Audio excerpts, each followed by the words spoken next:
எல்லாருக்கும் வணக்கங்க. நேற்று ஆடி 18 நோம்பிக்கு பார்த்திங்கன்னா வீட்டில் நேரமே படப்பெல்லாம் போட்டு சாமி கும்பிட்டோங்க. சாமி கும்பிட்டு முடிச்சுட்டு கோயிலுக்கு தான் வந்தோம். இன்றைக்கி பார்த்திங்கன்னா அன்னூரில் இருக்கிற 3 கோயிலுக்கு நம்ம வந்தோம். காலையில் ஃபஸ்ட்டு பார்த்திங்கன்னா மன்னீஸ்வரர் கோயில் சாமி கும்பிட்டோம். அங்கே ரொம்ப கூட்டமாக இருந்துச்சு. நான் வீடியோ எதுவும் எடுக்கலைங்க. அங்கே சாமி கும்பிட்டுட்டு அப்படியே இடுகம்பாளையம் இருக்கிற ஆஞ்சநேயர் கோயிலுக்கு வந்தோங்க. கோயம்புத்தூர் இருக்கிற நிறைய பேர்த்துக்கு கண்டிப்பாக இந்த ஆஞ்சநேயர் கோயில் தெரிஞ்சிருக்கும். ரொம்ப சக்தி வாய்ந்த கோயிலுங்க. ஒரு 720 வருஷம் பழமையான கோயிலுங்க. இங்கே பார்த்திங்கன்னா ஆஞ்சநேயர் சுயம்பு பாறையிலிருந்து உருவாயிருக்காரு. இந்த ஜெயமங்கல ஆஞ்சநேயர்கிட்ட நம்ம வேண்டுதல் வைக்கும்போது நம்ம கஷ்டம் எல்லாம் காணாமல் போகுங்க. இந்த கோயிலில் விநாயகர் கூட சுயம்பு விநாயகர் தாங்க.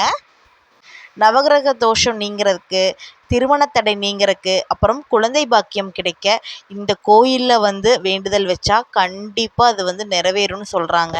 ரொம்ப அமைதியான இடம், ரொம்ப அழகான கோயிலுங்க.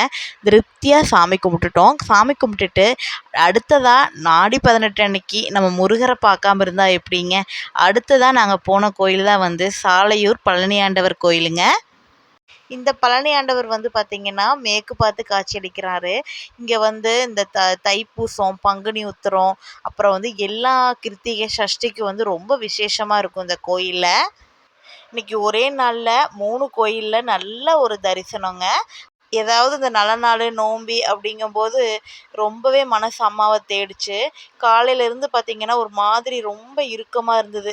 இது கோயிலுக்கு வந்ததுக்கப்புறம் தான் கொஞ்சம் மனசு ரிலாக்ஸ் ஆனங்க.